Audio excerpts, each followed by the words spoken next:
Hello, everyone, and welcome to another elite episode of the Get Authentic with Marques show. I'm your host, Marques Ogden. On today's episode, we are joined by Mr. Paul Austin. But before we bring up Paul to the stage, I want to thank one of our amazing sponsors. Let's thank Money Ripples, owned by Mr. Chris Miles.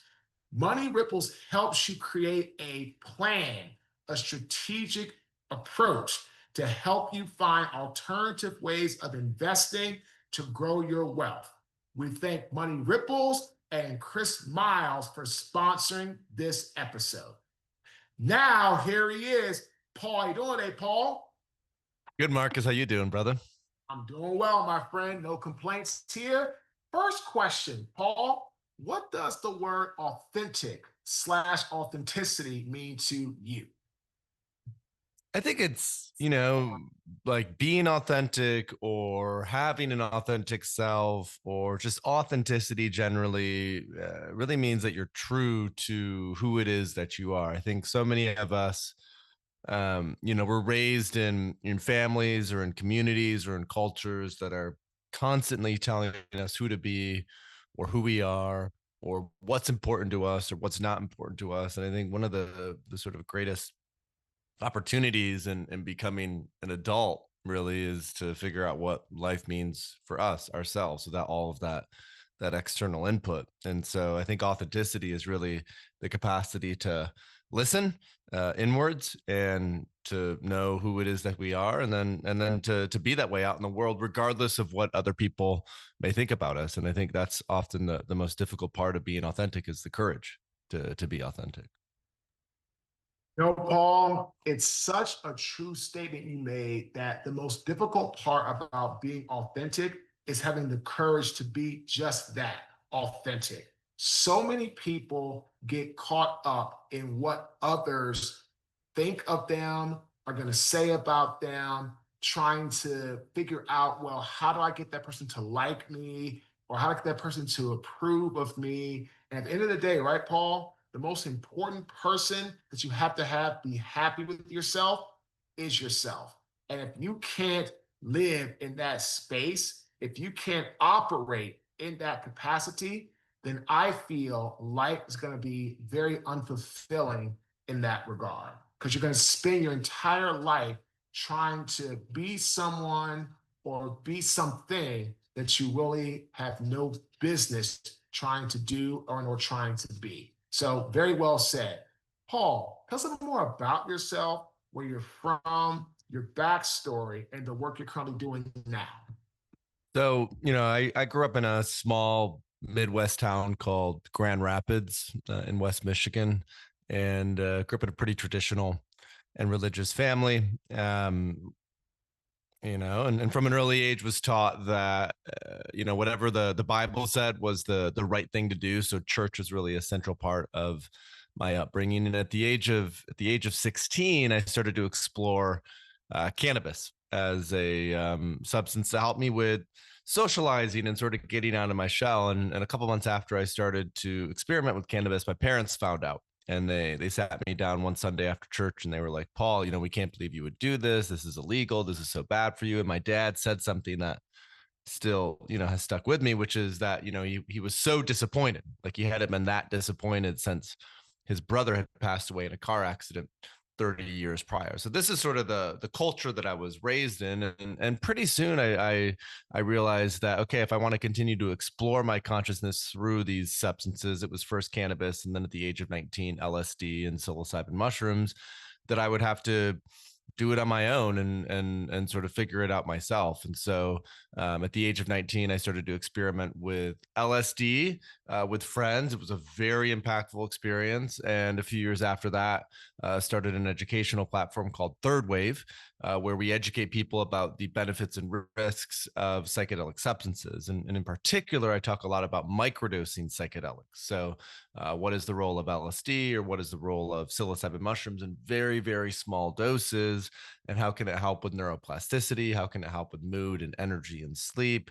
And so I've been on a mission for the last decade to normalize these substances, because I think unfortunately they still have a lot of stigma. There's a lot of misunderstandings and ignorance when it comes to psychedelics. And I think if folks learned how to use them safely and effectively, it can really benefit them in practical ways. Paul, very interesting. And let's talk about this. You said it has a lot of negative stigma around it in that regard. Can you shed some more light on that? Like, what is some of the negative stigma? And then where do you feel it comes from? Because after this question, I'm going to talk about, well, then, what are the benefits of it? How did you discover that? What are you doing? How are you shedding, light, information, wisdom onto people about the benefits? But before that, what are some of the negative stigmas and where do you feel it has come from a society or a social perspective? Well, I think, a lot of people don't realize that we've had a relationship with psychedelic substances for thousands of years. So, and this is where the name third wave comes from. The first wave being the ancient and indigenous use of psychedelics, the second wave being the counterculture, right? And so a lot of our, and then the third wave being the present moment, a lot of our conceptions of psychedelics are based on what happened in the 60s. So there's a lot of association with it being a thing that hippies did, representative of the counterculture, anti-establishment, anti-Vietnam War. And so because of that lens, there was a lot of propaganda that was communicated in the 70s and 80s and 90s, still is today, that psychedelics are very dangerous, that they're highly addictive. Most of these, like LSD, psilocybin mushrooms, even MDMA, are Schedule 1 substances, which means they have no medical value and they are highly addictive, which science says the exact opposite.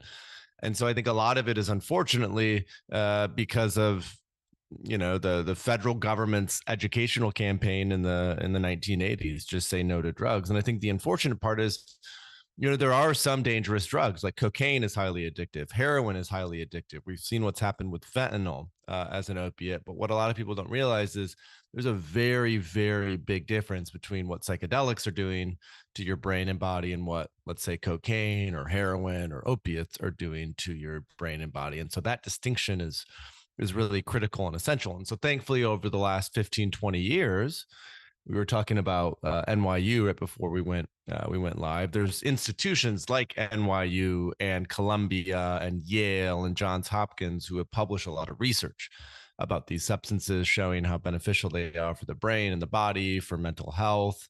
And so that stigma, thankfully, is starting to shift and change. And so now a lot of people are getting curious. They're asking questions about it, but they're still a little scared because they've heard the sort of horror stories of people having quote unquote bad trips, and so I think microdosing is a great solution for a lot of folks, because when you microdose with psychedelics, you don't trip at all, right? It's subperceptual, it's very subtle. And so a lot of folks are now starting to explore these psychedelic substances through that microdosing lens.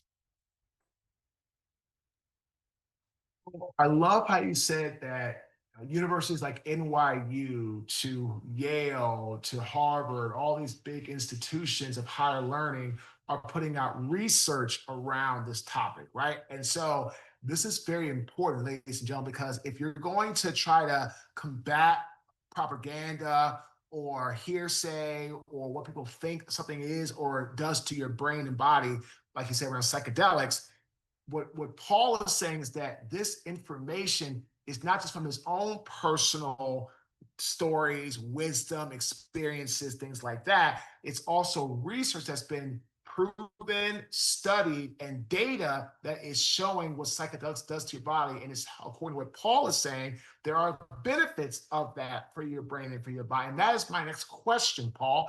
Please shed some light to our global audience. What are some of the benefits of psychedelics according to what you've seen and gone through yourself, and what people like I said at NYU or Yale, all these prestigious institutions of higher learning, their data has proven to show that psychedelics does that's good for your body and brain?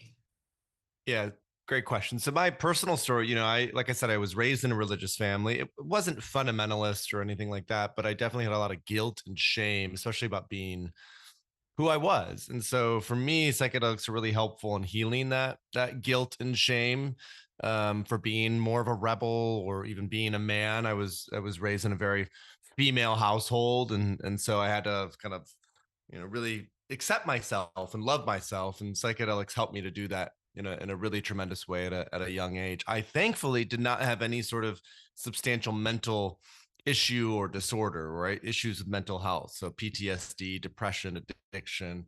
And I think one of the most exciting things about the clinical research on psychedelics is what it's doing for mental health. And there's a lot of reasons behind that, but I think the core reason is because it helps us to process traumatic things that have happened in our past. And that could be with PTSD, like an acute experience, for example, on the battlefield, or with sexual assault. It could just be with depression or anxiety or addiction, which often comes down to whether or not we were loved and taken care of and nurtured in early childhood. So I think that's one of the most exciting aspects from a research perspective, is the impact that it's having on mental health, PTSD, depression, addiction. I think for this audience in particular, especially with your background as an NFL player, Marques, there's also a really exciting research going on for traumatic brain injury. And so we've seen individuals like Brett Favre who have come out and talked about how, because of some of the impact of football on his brain, I think Brett has been diagnosed with Parkinson's, and he recently tried a substance called ibogaine, which is an alkaloid from iboga, to help with Parkinson's, and it's actually been very helpful for him. So we're seeing a lot of NFL players. Aaron Rodgers is another great example, who are starting to experiment and explore psychedelics. NHL players as well, because with all of the brain injuries and head trauma that's occurred, they really need something that can help their brain to heal. And so what's happening when we take a psychedelic in the brain is we're helping synaptic connections to reform. And so oftentimes when we have head trauma or when we have depression, neurons start to die away, right? These connections between neurons start to die away. And psychedelics help to facilitate something called neuroplasticity. And so by facilitating neuroplasticity, the brain becomes more malleable, the brain heals itself. And so we're seeing a lot of exciting research also come out about the impact of psychedelics on the brain for all sorts of things. Paul, this is really very inspiring to hear, because you talk about guys like Brett Favre, who I knew came out, was diagnosed horribly with Parkinson's, but now hearing he's trying and having some good, results and some good, feedback is excellent. Yes, a lot of NHL players get head injuries, brain injuries. I mean, that is just probably, in my opinion, other than probably rugby, one of the most violent sports for your brain is NHL. I mean, you just go through those shots and the checking and the hitting and against the wall. I mean, it's just brutal. So this is very, very inspiring, because what I'm hoping people are gaining, right, Paul, is that using psychedelics properly with the right type of doses and the right patterns and the right timing and things like that, it can produce some good results for people from a health perspective. And this is so important, because here's the thing, right? If your health is doing well, then I feel your mental health is going to be doing well. And so I'm actually almost finished watching this documentary series from CNN. It's called The 90s. It's about the 1990s. And I was watching the one about music, and they were talking about Kurt Cobain and Nirvana. And I didn't realize, right, Paul, how short-lived a career Nirvana had, unfortunately, because of Kurt Cobain's horribly, just untimely suicide, which was just so sad, so tragic. But Kurt, really, people could even see, right, Paul? And he's talked about it in this show, like people that knew him, and they could see that he wasn't doing well, that he was just struggling. And this is a guy that was like, his career was blossoming, just a total amazing talent. That song, Smells Like Teen Spirit was a big hit. I mean, he was just crushing it. But people could tell, right, Paul, that he wasn't doing well from a mental health perspective. And unfortunately, he took his own life. And what I'm hoping people get from this interview is that psychedelics helps you with your health, but it also helps you with your mental health because so many, I mean, for unfortunately, right, Paul, Rudy Johnson just took his Mm. life not that long ago, was a great running back with the Cincinnati Bengals, had great player, great guy, played around the same time I did, was I think like 45 or 46 years old, just great player, now gone. Please talk about how psychedelics doesn't help just with your health, right, Paul? But it can also help you with your mental health. Yeah, those are two great examples, and um, we also see this with vets. I think that the recent stat was something like 20 veterans commit suicide every day, and I think one of the most exciting things about psychedelics, both from the health perspective but also the political perspective, is they're really bipartisan, meaning they're one of the few things where both sides of the aisle support their potential, regulated use. And I think that's a really important thing to emphasize is this isn't just about doing drugs, just sort of grabbing some shrooms and eating a bunch of shrooms. This is really about a therapeutic approach where you have a therapist or you have a medical doctor, maybe you have a shaman if you're working with something like ayahuasca and you're down in the Amazon, but you're working with someone who is trained to help facilitate this experience so it's as productive and effective as possible. And I read a really interesting book the other day called Brain Energy, which is by a professor at Harvard, a psychiatrist, and he says how every mental disorder is also a metabolic disorder. And so I think when we talk about health, when we talk about mental health, for so long we've tried to disconnect the mind and the body, right? We say it's separate, but what we're learning more and more is that the mind and the body are intimately connected. And so when we take a psychedelic, like the clinical research, for example, on MDMA, which is also called ecstasy for PTSD, traditional treatments for PTSD work about 20% of the time. In phase 3 clinical trials, MDMA, when combined with therapy, was shown to work 70% of the time. So that's nearly 2.5 times as effective as traditional treatment models. I'm sorry, 3.5 times as effective as traditional treatment models. And the reason it does that is because I mentioned courage at the beginning of our episode. What psychedelics do is they help you to have the courage to face some of the difficult or traumatic things that have happened to you in your past.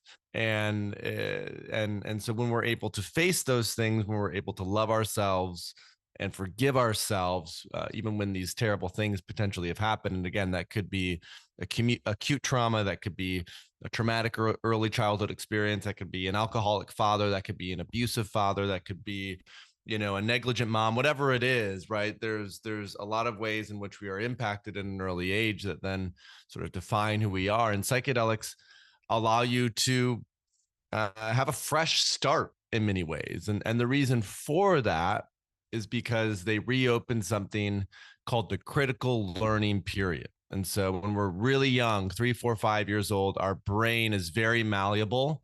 That's why we can learn languages so easily, learn instruments so easily, learn sports so easily, right? Our brain is very malleable. That our brain starts to get more and more rigid as we get older. And that's why we fall into habits and patterns.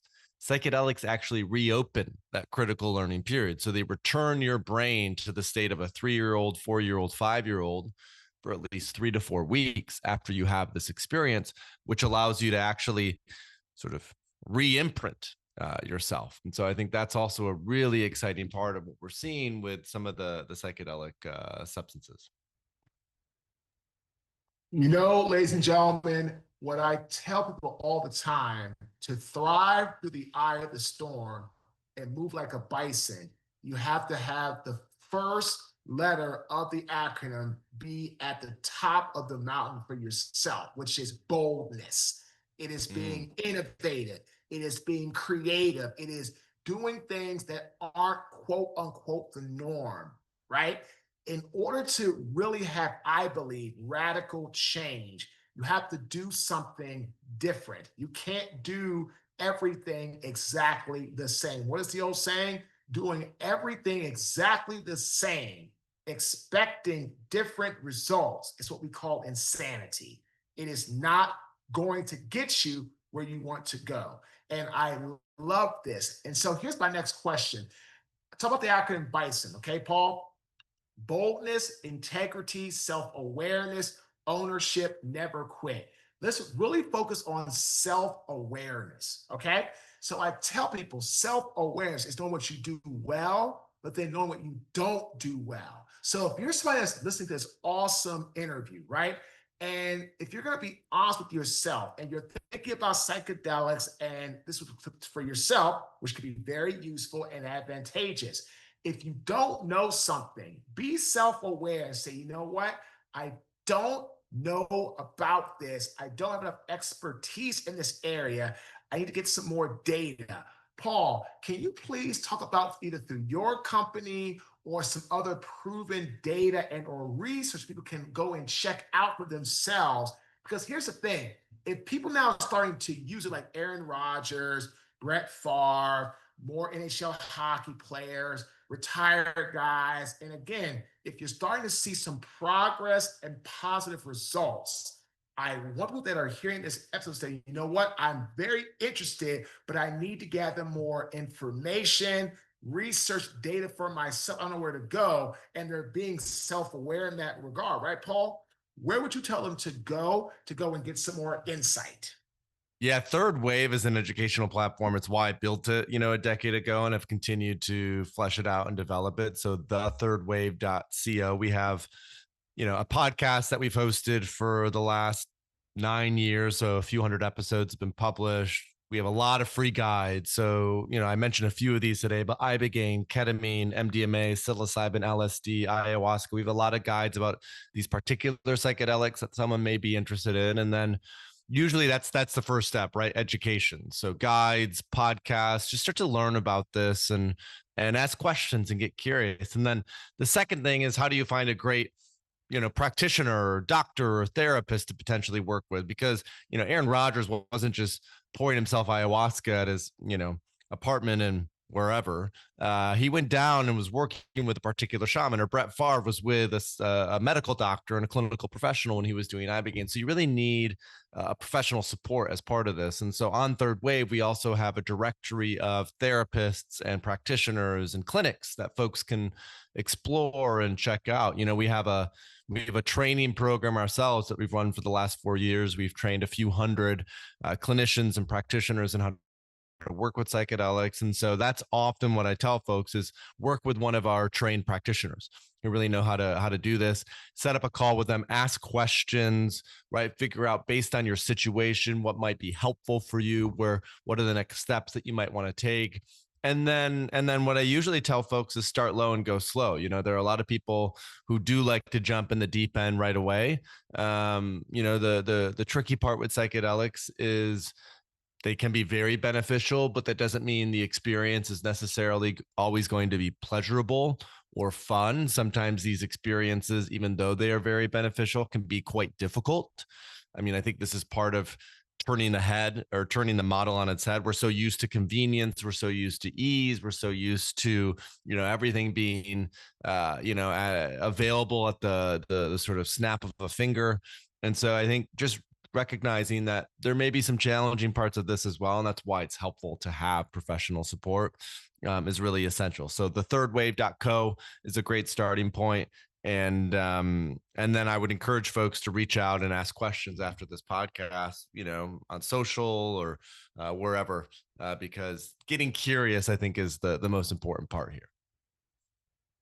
Love it. Paul, great interview. Where can people go to connect with you? I know you have your website, your socials. Give our global audience different ways and or platforms they can connect with you on.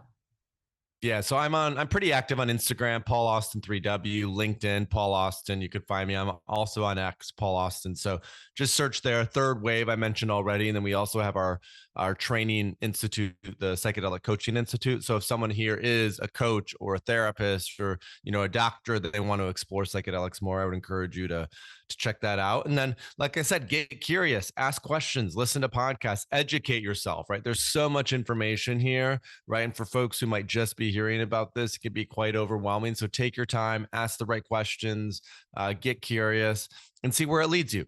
And a lot of people who are working with these substances are finding a lot of benefits. And I really think, I didn't mention this in the show, but they're legal in Colorado. They're legal in Oregon. There's a lot of other states working on legislation as well. So it's more accessible than most people realize. And it all starts with, getting curious about this and exploring. Ladies and gentlemen, if you have questions, if you're curious, if you want more information on psychedelics, please go to Paul's website. Please connect with him on social and reach out to him. And I'm going to really make that the authentic tip of this great interview. We want to thank our amazing sponsor and partner, Mr. Chris Miles, for collaborating and sponsoring this episode, who owns Money Ripples. And the authentic tip of this great interview: if you're going to get into this process, if you feel it's great for you, please get with someone like a Paul, get information, and get people that know what's going on to guide you. And like Paul said, start slow. Start slow, and again, work your way up to get where you want to be. It's very important. Again, I want to make that the tip, is get that outside professional help, a shaman, doctors, therapists. Go to Paul's website. Just please, if you're interested and it's something you want to try this, then go about it the right way. Get information, get expert opinion, and go slow. That is the key to getting you from where you are to where you want to be. Again, my name is Marques Ogden. I am the host of the Get Authentic with Marques show. Thanks for tuning in. Have a fantastic day.